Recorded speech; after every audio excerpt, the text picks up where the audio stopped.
Welcome to my channel, The Drama Show, Fireworks of My Heart. Hello. In the beginning of this part, when Song comes out of his office, he sees that it's not Miao, but Exu-kin who is waiting for him.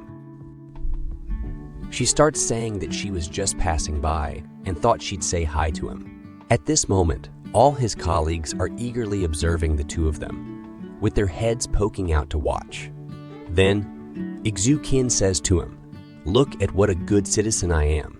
I let you use my apartment for your rescue work yesterday, so shouldn't you treat me to a meal?" Upon hearing this, Song quickly puts on a smile and says, "I even messaged you on WeChat saying no." She responds, "All right, fine. If not a meal, at least get me a cup of tea or coffee. You didn't even thank me yesterday." Now, in a teasing tone, Song continues to taunt Exu-kin, saying, "Since you're such a good citizen, why not let me dress you up and take your photo and put here?" She was insisting so much, not letting it go, that Song agrees to go with her for dinner. Now, Song turns around and realizes that Jiang was the one responsible for leaking his number to Exu-kin. The next day, Exu-kin is in high spirits because she has a date with her crush.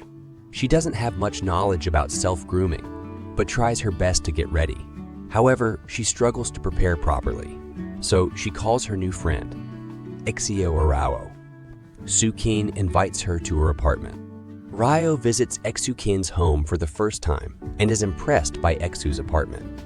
Su-kin tells that her father gave this apartment to her. Although Exu was their daughter, her parents kept a close eye on every penny she spent. Ryo has brought a lot of makeup supplies with her as she excelled in this area. Su-kin explains that she's getting ready because she's going on a blind date. Ryo does a fantastic job with her makeup, and Exu looks exceptionally beautiful. Then Exu-kin asks Ryo if she has ever met someone for whom she thought, "I could marry this person and spend my life with him." However, Ryo's perspective was different. She said, "So far, I haven't met someone like that. I just go on dates, and when things don't work out between us, I move on." The other person does too.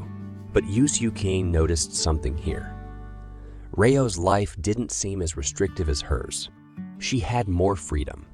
The freedom to date who she liked. Meanwhile, Song was considering getting a haircut. But when he looked at his colleague, who was a hairstylist, he wasn't at all pleased with the way he was cutting hair. Here, Su steps forward and says to Song, "Your hair has grown quite a bit. Why don't I give you a haircut?" Song doesn't refuse Suo's offer, but he remains silent throughout the process. While Su is cutting his hair, he repeatedly tries to make peace with Song, but Song had a rather excessive amount ego and attitude. After all, he's the hero. Meanwhile, Exu, having prepared early, arrives to meet Song ahead of schedule. When Song arrives, it's raining. Yu lies to him saying, "I just got here a moment ago." And she leads him to a place where she intended for both of them to have lunch. When Song arrives there, he's surprised because this place holds memories of his school days. It's where Song had brought Exu-kin with him for lunch. Back then, she was quiet and shy, while Song was lively and cheerful. Now, Song quietly sits with her at the same restaurant, and Exu orders for herself. She had ordered the exact same dishes they had eaten 10 years ago. Song understood that she wanted to relive their past. But as soon as the food arrived, Xu started praising it, saying that its taste hadn't changed at all. However, Song believed differently, thinking, "You must be feeling that way. I think the taste has changed a lot." They were now engaged in a meaningful conversation. Exu says, "It's not the taste of this food that has changed. Actually, your taste has changed." Song agrees. "Yes, that's how it is. The things I used to like in the past, I don't like them at all now." Actually, his intention was towards Exu. In fact, Song leaves his food in the middle to hurt her and starts drinking only Coke. Su-kin wanted Song to spend more time with her, so she eats very slowly, taking her time, and occasionally adjusts her hair, which had been bothering her. Here, Exu looks extremely beautiful, even though Song didn't want to see her, but he kept looking at her repeatedly. Then Song scolded Exu once again, saying, "You can't eat little bit fast." Hearing this, Soo Kin started eating quickly. Soo was putting on a cute act from her side, but Song hurts her again by saying, "You have grown up a lot, and these actions doesn't suit you anymore," pretending to be cute. Then he leaves her inside the restaurante and telling her to have dinner by herself. Just as he steps outside, he receives an emergency call, which was from his sister, Miao. In reality, she had been arrested by the police and was at the police station. Song starts to head towards the foreign land to rescue her, but Soo Kin arrives and says, "I'll drop you off. You cannot find a taxi from here. This was an urgent matter."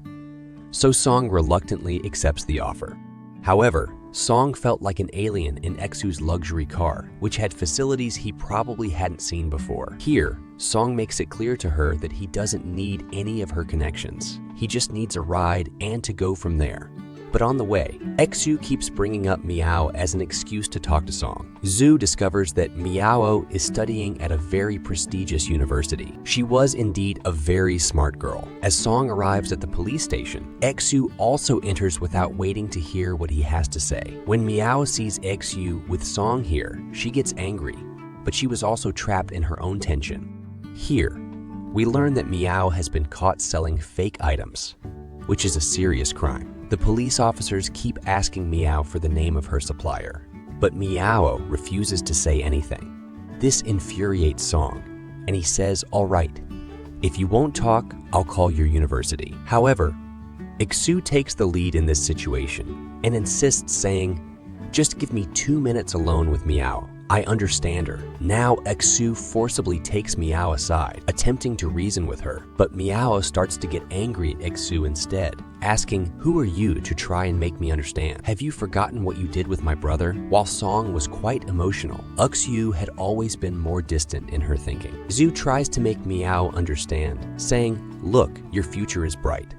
If you complete this degree, you could get a very good job. But if you get caught up in these small problems, you might get expelled from the university. You tell me, are you smart or dumb? You're causing more trouble for your brother than I am." Soo says some things like this, which somehow start to make sense to Miao. Now, Miao finally gives in and immediately provides the police with the supplier's number. However, when the police try to trace that number, it turns out it's no longer active. It appears that the supplier was actually a scammer. Poor Miao was just working a part-time job, and she didn't even know that these items were fake. However, when the police realized she had sold so many of them, her fine became incredibly high, 5 times the value. When she fills out a form for such a large fine, they will release Miao immediately. Hearing this, Song is also left astonished and extremely worried. He didn't know where he would suddenly get so much money from. Song even makes a few calls to some people, but it doesn't work out. Then, in a short while, they realize that this matter has escalated significantly. These were smuggled items from customs, and until the real supplier is caught, they won't release Miao. Soo is not feeling good about this situation at all. She thinks, why don't I somehow help Song? So EQ calls her cousin Xiao. However, Xiao was with Chen at that time, and Chen overhears the entire conversation. Miao couldn't pay for anything herself because her mother checked all her financial records. When Xiao arrives at the police station, Chen follows him there. When Song sees Chen at the station, his blood begins to boil. He immediately tells Soo, "You go away from here and take them with you. I don't need anyone's help." Chen starts to get angry here because he sees Song behaving rudely with his sister, for whom Soo is taking so much trouble. Poor Soo was already worried, and she had only called Xiao, but Chen came along like a buy one, get one free deal. Now, Soo takes Song outside and tries to explain to him, "Please don't get emotional. It will ruin Miao's future if she gets expelled from the universities. And what about your aunt and uncle? They have only one daughter." After this, Soo learns through Xiao that Chen has connections that go quite high, and he is even called the IG. They will soon catch whoever is involved in smuggling, and this way, Miao's name can be cleared immediately, thanks to Soo's brother's connections. In the long run, this situation benefited both Miao and Song. When she returns, Song tells her, "I'll return this money to you within 3 days." Meanwhile, the IG also arrives at the scene. Chen's far-reaching connections leave even the minor inspectors astonished. Seeing the extent of the Ming family's power, Song starts to feel very insignificant. Just then, as Miao arrives and sees the Ming family, she says, I may be in jail, but I don't want their help. Here, Song understands her and takes her away. Now, everyone had come out, and before Isu could talk to Song, Meow grabs him and drags him along, saying, "Don't look back." Su was looking at Song with concern when Chen arrives and forcefully puts Xu in his car, saying, "We're going back now." They argue intensely during the entire ride. Xu insists, "This is my life, and I can live it however I want." But Chen maintains if you're just passing the time, that's fine. But you can't seriously be with that guy in the long term. Mom will never approve. At the same time, they show Song and Meow, who are having a conversation. Meow asks Song, "Do you still like her?" Song doesn't give a direct answer, but says, "I wish I had never met her. Now, whenever I see her, I can't help but want to look at her and meet her again." Now, Meow tells Song, "All right, if you really like her, I'll try to talk to her more politely next time." On the other hand, Xiao is also trying to explain to Xu, "Why do you have so much love for that guy? It's a high school thing. Can't you forget it? Why can't you move on?" Xiao is advising her that if he also has feelings for her, then that's fine. Otherwise, all of this is pointless. Meow is giving similar advice to her brother, telling him to date Xu once. It's possible that you two won't get along, and after that, you can successfully forget each other and move on. This advice sounds very strange to Song, but it's actually quite sensible. With this part of the story comes to an end. If you liked this video, please make sure to like, share, and subscribe to my channel, The Drama Show. And don't forget to press the bell icon so that you stay updated on upcoming videos. Until then, goodbye and take care. Thank you for watching.